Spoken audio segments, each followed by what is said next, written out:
Welcome to Luca and Miguel. Enjoy the video. You need admin rights and a restore point. This protects you if settings cause issues. Once ready, open Start, type Control Panel and press Enter. Make sure Control Panel is in Category View so you see user accounts at a glance. Click User Accounts. This begins the enabling process. You're starting the actual steps now, not prepping forever. These first moves get you to the UAC settings screen, and they're required to change system protection levels safely.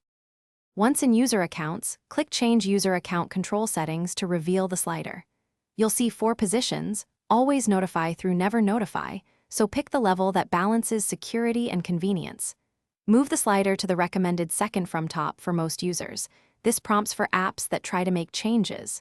Make sure to click OK, and when prompted, enter your admin password to apply the change. If you changed group policy first, mirror that setting here for consistency. After changing UAC, reboot to ensure settings apply to background services and scheduled tasks. If an application stops working, lower UAC temporarily and reinstall or update the app, then raise UAC back up. This resolves many compatibility issues. If you encounter system instability, use the restore point you made earlier to revert quickly.